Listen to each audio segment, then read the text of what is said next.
Welcome back. अब की बार 400 पार। भारतीय इंतखाबात में मोदी का भारी अक्सरियत का ख्वाब चकनाचूर। इंतखाबी नताइज ने हुक्मरान बीजेपी को धक्का दे दिया। 543 रुकनी पार्लियामेंट लोकसभा के इंतखाबात के लिए वोटों की गिनती का अमल जारी। 400 नशिस्तें लेने के दावेदार बीजेपी इत्तेहाद को सिर्फ 300 से भी कम सीटों पर बरतरी हासिल है। भारतीय इलेक्शन कमीशन के मुताबिक बीजेपी इत्तेहाद 294 नशिस्तों पर आगे है, जबकि कांग्रेस इत्तेहाद 232 नशिस्तों पर लीड लिए हुए है। उत्तर प्रदेश में मोदी की पार्टी को शिकस्त का सामना। कांग्रेस इत्तेहाद 80 में से 42 नशिस्तों पर आगे है। मगरबी बंगाल में ममता बनर्जी की जमात को वाज़ेह बरतरी है। नताइज सामने आते ही स्टॉक मार्केट में भौचाल आ गया। सरमायाकार मायूस हुए, मार्केट क्रैश कर गई। डॉलर के मुकाबले में भारतीय रुपए की कदर भी गिर गई। भारत ने फैसला दे दिया, मोदी नहीं चाहिए। इंतखाबी नताइज बीजेपी की वाज़ेह हार है। भारतीय कांग्रेस इत्तेहाद का जीत का दावा। सरबराह राहुल गांधी ने कहा, सिर्फ बीजेपी नहीं बल्कि पूरी रियासती मशीनरी के खिलाफ इलेक्शन लड़ा। खुफिया एजेंसियां, ब्यूरोक्रेसी और आधी अदलिया भी हमारे खिलाफ थी। भारतीय अवाम ने आइन बचा लिया। इंतखाबात में हमारी वाज़ेह कामयाबी जमहूरियत की जीत है। हुकूमत बनाने या ना बनाने से मुताल्लिक इत्तेहादियों की मीटिंग में फैसला करेंगे। देश ने नरेंद्र मोदी जी को साफ कह दिया है कि हम आपको नहीं चाहते हैं। लड़ाई कॉन्स्टिट्यूशन को बचाने की थी। मैं हिंदुस्तान की जनता से दिल से धन्यवाद करना चाहता हूं। आपने संविधान को बचाने का पहला और सबसे बड़ा कदम ले लिया है। हिंदुस्तान का जो पूरा गवर्नेंस का स्ट्रक्चर है, इंटेलिजेंस एजेंसी, सीबीआई, ईडी, आधी जुडिशरी, इन सब के खिलाफ हम लड़े थे। इन सब इंस्टीट्यूशंस को नरेंद्र मोदी जी और अमित शाह जी ने कैप्चर करा, धमकाया, डराया। इसी मामले पर बात करते हैं। दिफाई तज्जियाकार सैयद मोहम्मद अली साहब ने हमें ज्वाइन किया। मोहम्मद अली साहब, बहुत शुक्रिया आपके वक्त का। ये कहिएगा कि मोदी सरकार जो कि नारा लगा रही थी और दावा कर रही थी कि 400 से जायद हम सीटें नशिस्तें जीतेंगे, और अभी राहुल गांधी आए, प्रेस कॉन्फ्रेंस की, उन्होंने वाज़ेह तौर पर कहा कि हम इत्तेहाद बनाएंगे, और 300 भी नशिस्तें नहीं ले सकी मोदी सरकार। क्या कहेंगे सर?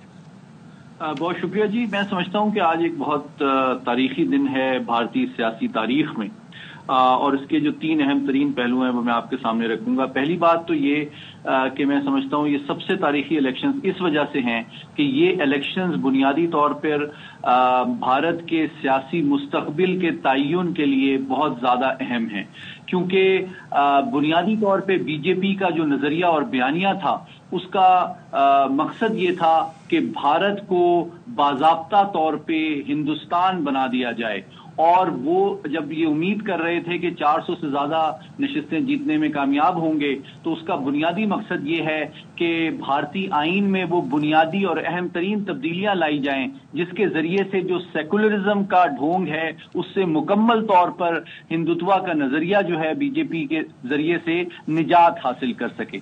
दूसरी बात ये है कि मैं समझता हूं कि कांग्रेस और उनकी हलीफ जमातों ने भी बहुत बड़ा कमबैक किया है, और जो बयानिया और सोच थी बीजेपी की बुनियादी तौर पे उसको जो गरीब और भूखी और गुर्बत में परेशान और मजबूर जो अक्सरियत है उसने रिजेक्ट किया है, जबकि जो चंद अंतहा पसंद हिंदू हैं और जो अमीर तरीन जो वहाँ के लोग हैं उनका जो तसल्लुत है भारतीय सियासी और माशी निज़ाम पे, दरअसल ये उसकी रिजेक्शन है।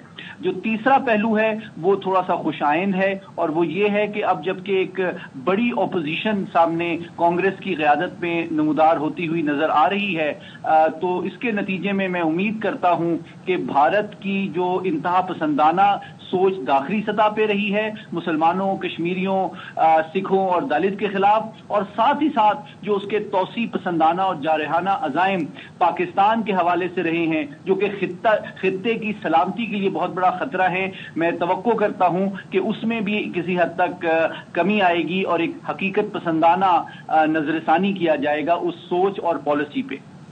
सैयद मोहम्मद अली साहब, आप साथ ही रहिएगा। कमर चीमा साहब ने भी ज्वाइन किया है। चीमा साहब, thank you so much for your time. यकीनी तौर पर जो एक एलीट है वो इस एक्सट्रीमिज्म, इस माइंडसेट से फ़ायदा उठाती है जिसकी तरफ सैयद मोहम्मद अली साहब निशानदेही कर रहे हैं, लेकिन ख़ास तौर पर जो एक माइंडसेट है जिसे कैश किया गया एक्सट्रीमिज्म के, जिसमें बाबरी मस्जिद के मामलात हों, मणिपुर को आप देख लीजिए, इसके अलावा फिर स्काफ के वाक़यात हों, तो ये सोच पनपती रही और ये बताया गया कि ये इंडिया की सोच है, लेकिन इंडिया ने तो इसे रिजेक्ट किया है।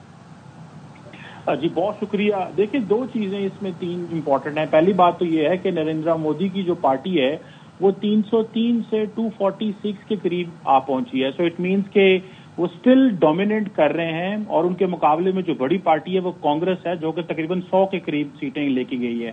सो स्टिल वो तकरीबन 150 सीटें ज्यादा हैं। एक तो ये फैक्टर को देखना है, लेकिन इंपॉर्टेंट चीज ये भी है कि जिस तरह आप ये बात कर रहे हैं, फॉर एग्जाम्पल यूपी जो है वो ये समझा जा रहा था, उत्तर प्रदेश, वहां भी ये समझा जा रहा था कि वो क्लीन स्वीप कर जाएंगे राम मंदिर की वजह से और जो वहां पे इन्वेस्टमेंट्स की गई थी, लेकिन वो सारे का सारा जो है वो हार गए हैं। सो ऐसे लग रहा है कि जो हिंदू हार्टलैंड था, जहां पे नरेंद्र मोदी सोच के बैठे हुए थे कि यहां से तो हमने जीत जाना है, वो ओवर कॉन्फिडेंट थे, वो सारे का सारा वो लूज कर गए हैं। दूसरी अहम बात यह है कि नरेंद्र मोदी अपनी बेस छोड़ गए थे। उनकी बेस थी आरएसएस, उनकी बेस थी बीजेपी। अब देखें उन्होंने क्या किया कि उन्होंने सारी की सारी अपनी पार्टी की जो पॉलिटिक्स है, ये सारे का सारा जो इलेक्शन है वो ब्रांड मोदी के ऊपर लड़ा। और जो ब्रांड मोदी था वो जो हिंदू मुस्लिम डिवाइड को आप ले लें या अपने दोस्तों को नवाजना, जैसे कि जितने भी गुजरात के बड़े बिजनेसमैन थे, वो अदानी हो, अंबानी हो, सारे स्टेट कॉन्ट्रैक्ट उनको दिए गए। फिर जो है वो जितना भी पैसा इलेक्शन के हवाले से लिया गया वो भी इन्हीं पॉलिटिशियन से लिया गया जिनको इन्होंने कॉन्ट्रैक्ट दिए। तो बड़े पैमाने पे ये चीजें भी सामने आई। तो मोदी साहब एक तरफ इंटरनेशनली बड़ा इंडिया को कह रहे थे कि जी हम बड़े कनेक्टेड हैं ग्लोबली, लेकिन घर पे जो उनका ध्यान था वो अपनी पार्टी और सूरत-ए-हाल वहाँ चैलेंजिंग थी और इन चैलेंजेस की वजह से बीजेपी को शिकस्त का भी सामना करना पड़ा। कमर चीमा और सैयद मोहम्मद अली साहब हमारे साथ मौजूद थे। आप दोनों हजरात का शुक्रिया। वापस आएंगे एक ब्रेक के बाद। Welcome back. सुप्रीम कोर्ट में सुन्नी इत्तेहाद काउंसिल को मखसूस नशिस्तें न मिलने से मुताल्लिक केस की फुल कोर्ट समाअत। चीफ जस्टिस काजी फैज ईसा ने रिमार्क्स दिए। आजाद उम्मीदवार सुन्नी इत्तेहाद काउंसिल में न जाते तो तहरीक इंसाफ का केस अच्छा था। पीटीआई कह सकती थी ये हमारे लोग हैं, मखसूस नशिस्तें हमें दो। किस दलील पर उनका मौकिफ मुस्तरद होता? चीफ जस्टिस ने इस्तफसार किया, पीटीआई वालों ने खुद को आजाद उम्मीदवार जाहिर करके बल्ले का निशान क्यों नहीं मांगा? क्या सुप्रीम कोर्ट के फैसले में लिखा है बल्ले का निशान किसी आजाद उम्मीदवार को अलॉट नहीं हो सकता था? वकील फैसल सिद्दीकी बोले ऐसा कुछ नहीं लिखा। उन्होंने कहा लाइटर नोट पर कहता हूं, अगर चीफ जस्टिस वजाहती नोट लिख देते तो ये मसले ना होते। चीफ जस्टिस ने कहा लाइटर नोट पर कहता हूं, अगर आप इलेक्शन करा देते तो ये सब ना होता। अदालत ने समाअत 24 जून तक मुलतवी कर दी। सुप्रीम कोर्ट में समाअत के दौरान चीफ जस्टिस काजी फैज ईसा, जस्टिस मुनीब अख्तर और जस्टिस अतहर मिनल्लाह के दरमियान जुमलों का तबादला हुआ। जस्टिस मुनीब अख्तर ने रिमार्क्स दिए, मैं समझता हूं सुप्रीम कोर्ट के फैसले के बाद बल्ले का निशान किसी को नहीं दिया जा सकता। चीफ जस्टिस ने कहा हर कोई अपनी समझ के मुताबिक ना समझे। जस्टिस अतहर मिनल्लाह ने कहा पीटीआई ने मुसलसल शिकायत की कि उससे इलेक्शन लड़ने की आजादी नहीं दी जा रही। चीफ जस्टिस बोले हमारे सामने शिकायत आएगी तो देख लेंगे।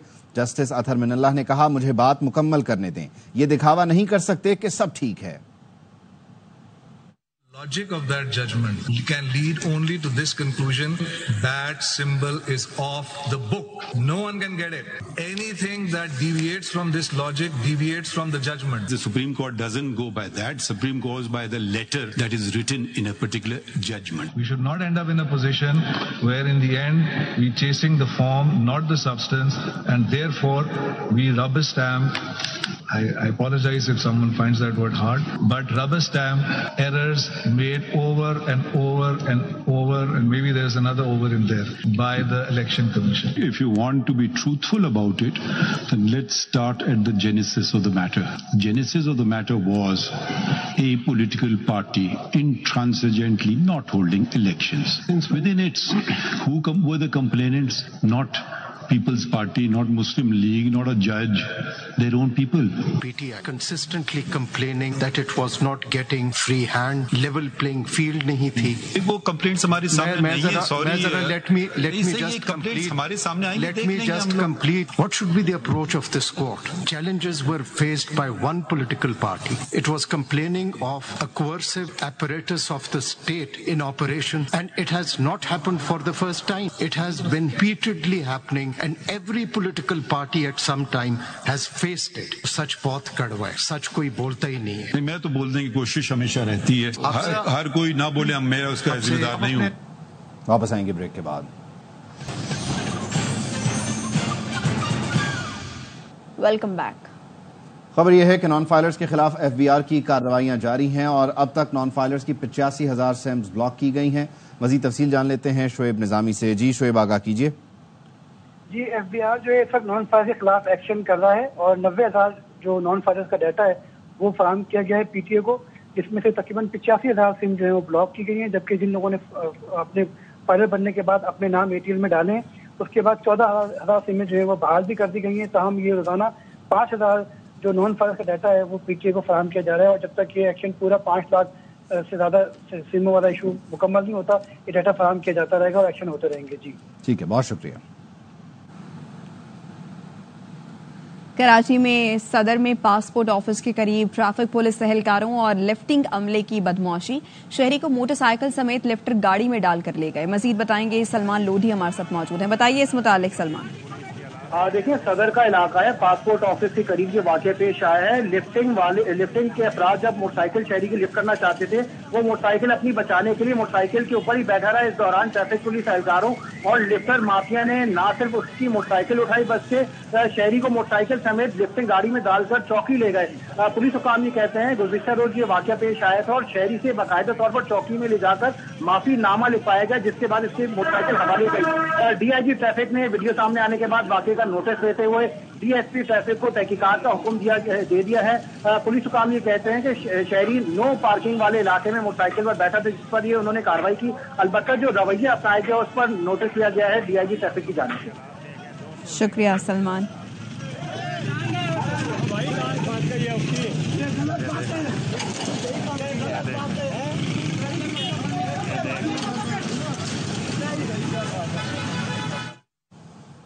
खबर यह है कि नेपरा ने सहमाही एडजस्टमेंट की मद में बिजली 3 रुपये 76 पैसे इजाफे का नोटिफिकेशन जारी कर दिया। बिजली सार्फिन पर 46 अरब 61 करोड़ रुपए का इजाफी बोझ पड़ेगा। जून के लिए फी यूनिट बिजली 1 रुपये 90 पैसे, जुलाई और अगस्त के लिए फी यूनिट बिजली 93 पैसे का इजाफा किया गया। सार्फिन से इजाफी वसूलियां जून तक अगस्त 2024 में की जाएंगी।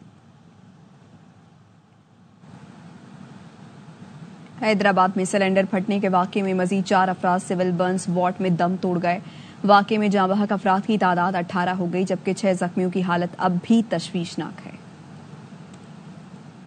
अभी हम अंडर यूनिट ट्रीटमेंट हमारे पास है, उसमें भी ज्यादातर इसमें भी जो है ना 3 पेशेंट मजीद जो हैं 100% ही हैं। आज जो ये अलीशा जिसका इंतकाल हुआ है वो 26.5% बर्न।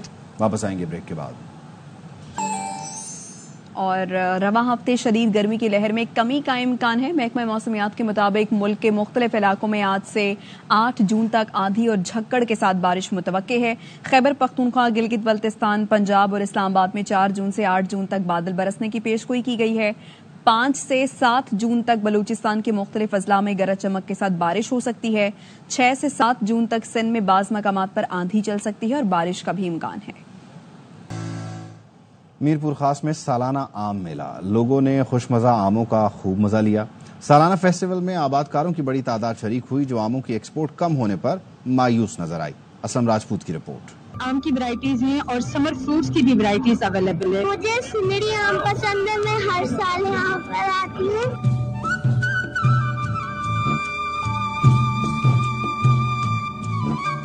सरसब्ज खेतों लहलहाते बागात की आगोश में वाक़या मीरपुर खास में आम और दीगर फलों की सालाना नुमाइश हुई। नुमाइश का एहतमाम शहीद बेनजीर भुट्टो एग्जीबिशन हॉल में किया गया। ये 56 जो है मैंगो फेस्टिवल लगा है। हर साल बहुत ही जबरदस्त लगता है, लेकिन इस साल कुछ ज्यादा ही अच्छे तरीके से बड़ा ही मैनेज है। काफी सारी आम की वैरायटीज हैं और समर फ्रूट्स की भी वैरायटीज अवेलेबल है। मुझे सुनहरी आम पसंद है, मैं हर साल यहाँ पर आती हूँ। नुमाइश में मीरपुर खास के अलावा सूबे के मुख्तलिफ इलाकों से बड़ी तादाद में आबादगारों ने हिस्सा लिया। एक्सपोर्ट इस दफा बहुत कम हुआ है। एक्सपोर्ट कम होने की वजह यह है या नहीं हो पा रहा है क्योंकि वो क्राइटेरिया मैच नहीं कर रही है। जिस तरह से वो आपको साइजेज चाहिए वो आपके पास नहीं। अब तक के लिए इतना ही।